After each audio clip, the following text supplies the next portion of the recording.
Good afternoon. I'm your host, Sheri Ann Richerson. And we're just 2 days away from Thanksgiving. And Thanksgiving really is a time to be thankful.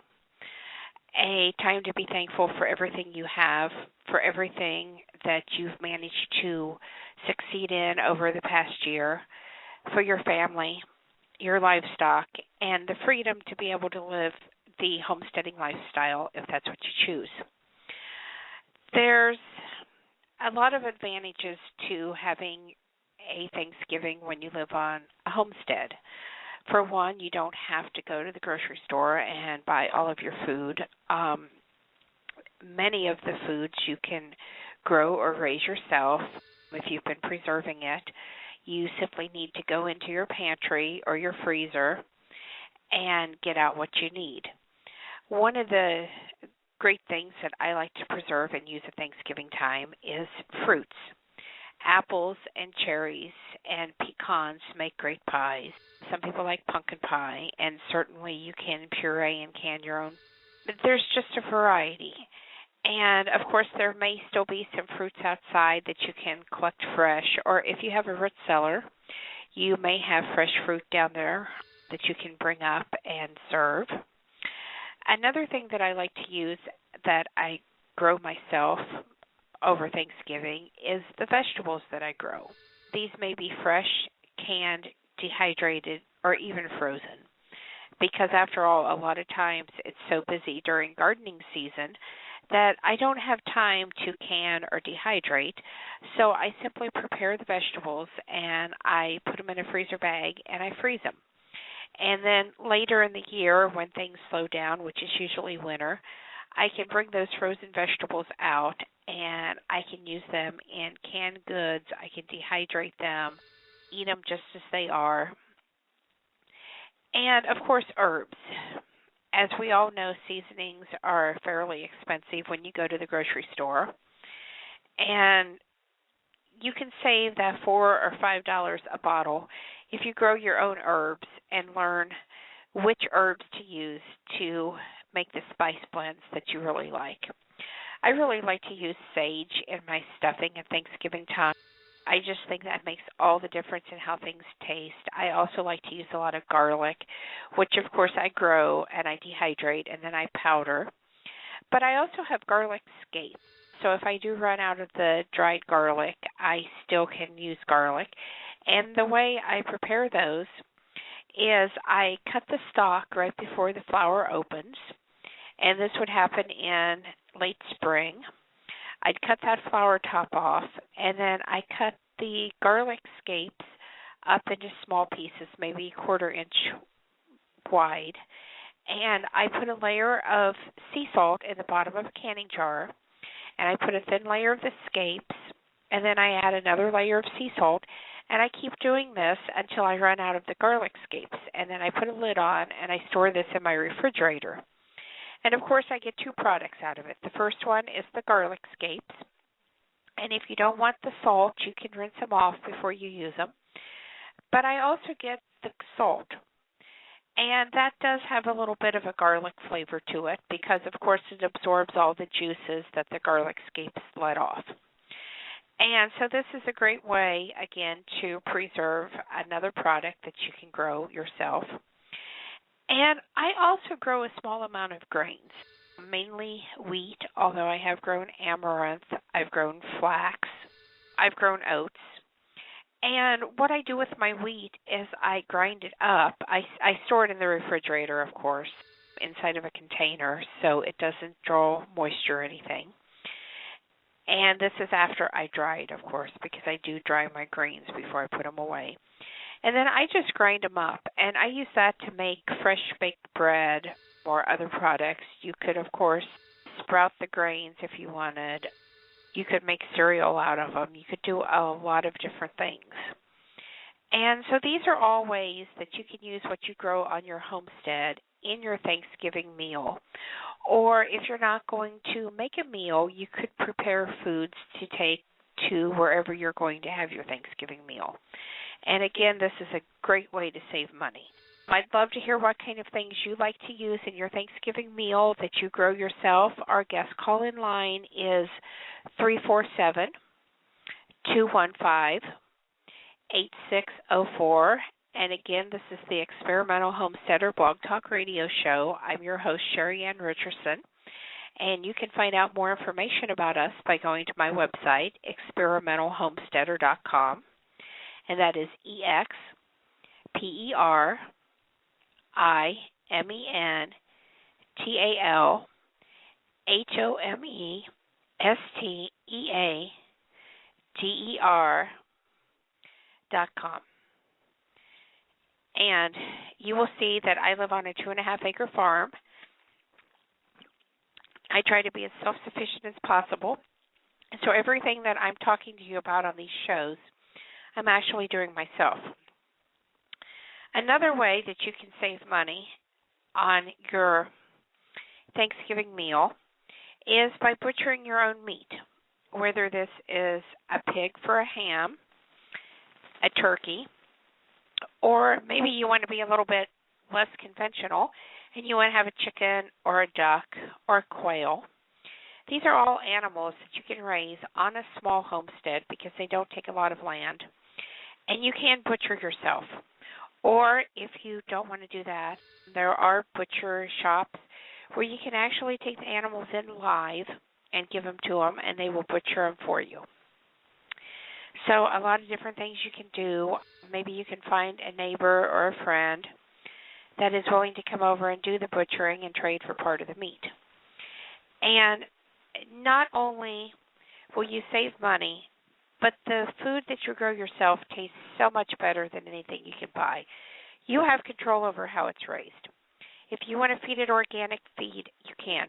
You know if you've allowed that animal to free range. And believe me, a free-ranged animal tastes so much better than the animals that are raised in factory farms and caged. You know everything about that animal. You know you're getting healthy meat, and you know that it does not have genetically modified organisms in its food unless you choose to raise your animal that way. And I would highly suggest that you don't, because they are finding proof that GMOs do alter. There's a lot of problems with this, so I would suggest that you do raise your animals using certified organic feed. It does cost a little bit more, but believe me, in the end, it's another product that you can get from raising animals on your farm to use in your Thanksgiving dinner is eggs. And who doesn't love homemade noodles? I mean, that's just a great item. You can make a big batch. You can put them in your freezer after you dry them. They'll keep for up to 6 months. The eggs that you raise yourself, you break one open and compare it to a store-bought egg. Some of those eggs in the store are over a year old. They've been stored in conditions that there is no way that I would ever store my eggs in or recommend to anybody that they do this. The FDA, of course, says this is okay, but really, what do you want? An egg that is fresh, that came from your own chickens, that has not been exposed to any type of chemicals, or an egg that has been put in chemicals to where the pores are sealed and it might be a year older. You know, you can look at this and see it. You can look at the different colors of the yolk. Even the height of the yolk is often. Of course, if you have livestock, going away for Thanksgiving can be a problem unless you have someone to come in and take care of your animals for you while you're gone. That's not always an easy thing to do. You can get pet sitters for cats and dogs, but when you start talking goats and sheep and chicken and horses and cows, the pet sitters are a little more leery. A lot of them don't have experience with these type of animals, and they don't want to have experience with these type of animals. So one thing that you can do is contact your local 4-H clubs. Find some kids that maybe want to work with animals or already live on a farm that would be willing to come over and take care of your animals. And, of course, make sure it's okay with their parents. Make sure they're responsible, because you don't want to come home and find out your animals have not been fed or watered or cared. You could, of course, have someone come live on your homestead and trade for room and board that they help you during times that you're gone. But again, you want to be careful with this. You want to really check people out and make sure that whoever you choose is going to do what they're supposed to do, and that you're not going to come home to an empty house and neglected livestock. So do be careful. Again, our guest call-in line is 347-215-8604. This is the Experimental Homesteader Blog Talk Radio Show. I'm your host, Sheri Ann Richerson, and I would love to hear from you about these issues that we're talking about. I would love to hear about your Thanksgiving homestead celebrations, just whatever you want to talk about, what you're thankful for. So give me a call, 347-215-8604 is that guest call-in. Another way that you can use items from your garden in your Thanksgiving feast is by going out and seeing what plants are still alive that you can cut and bring inside and use for table decor. And yes, I know this is the end of November, and yes, I live in Indiana, and yes, I still have live plant material in my garden and will continue to do so throughout the winter. I have pansies that are in full bloom. Now, if I look out in the morning, they're frozen down to the tops of their pots, so I have to wait till afternoon to get those. I have hellebores that are in bloom. And believe me, for little small bouquets, hellebores are beautiful. I have holly that I can go outside and cut. There are evergreens that you can take branches off of. I believe there's still some phlox in bloom in my garden out there and some roses. So don't just think, oh, it's winter, it's Thanksgiving, it's the end of November, what could be in my garden? Go out and look around. And if you don't have anything this year, think about planting some of these things come spring so that you can have 4 seasons of bloom. So when Thanksgiving comes, when Christmas comes, when Valentine's Days come, you can go out into your garden and you can cut plant material to bring inside to use in your celebration. Another thing that I like to do, not necessarily on Thanksgiving Day, but by the end of the month, is I like to plant potatoes outside. Yes, I did say plant potatoes. Now, of course, as you're preparing your potatoes for your Thanksgiving dinner, whether these are potatoes that you have in your root cellar, that you've stored in another way, that you've canned, that you've even gone to the store and bought, although you do want to be careful with that to make sure that you don't transfer any diseases from store-bought potatoes into your ground. But you can take these potatoes and you can sprout them.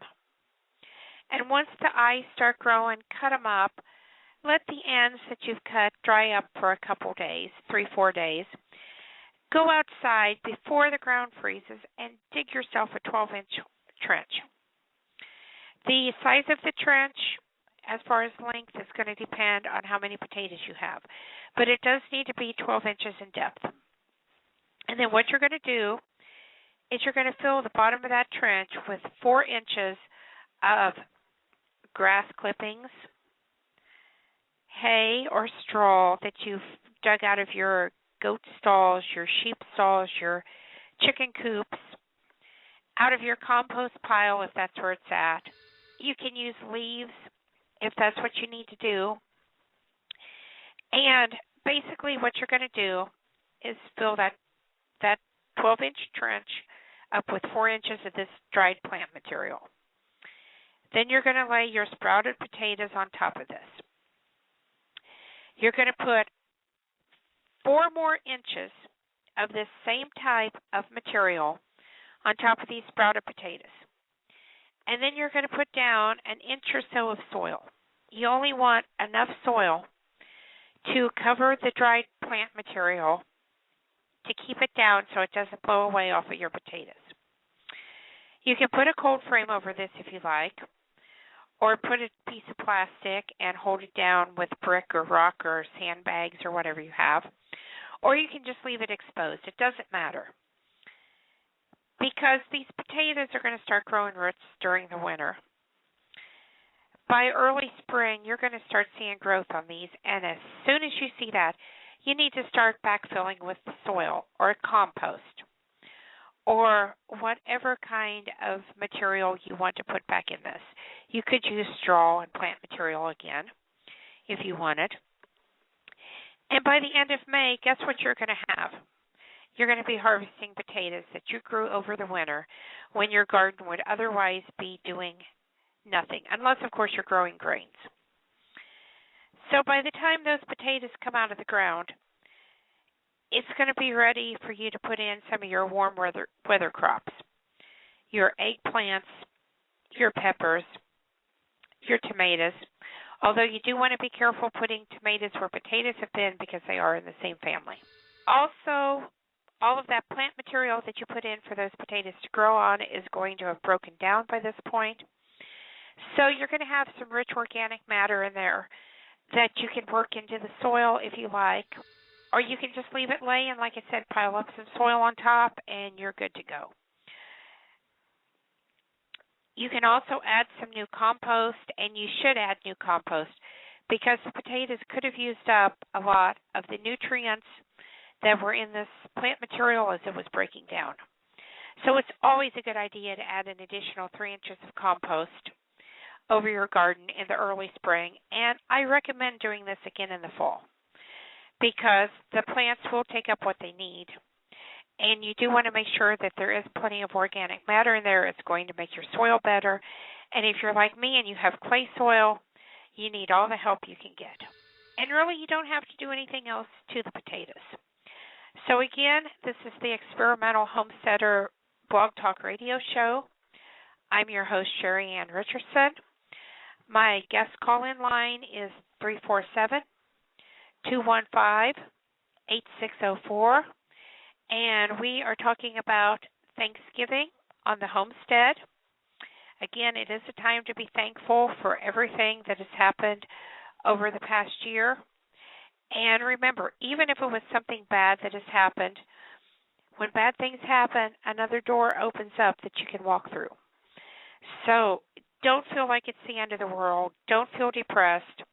Even if you've come to realize that homesteading is a little bit harder than what you thought, think about all the good things. Think about that fresh organic produce that you're getting. Think about those fresh herbs and how healthy they are for you. Think about your livestock, because even they have personalities and are such precious animals. And the more you know your livestock and the more they know you, the more of a relationship you're going to have. I guarantee you I have a relationship with my goats and my sheep and my horse and my chickens just like I do my dogs. So really a lot to be thankful for.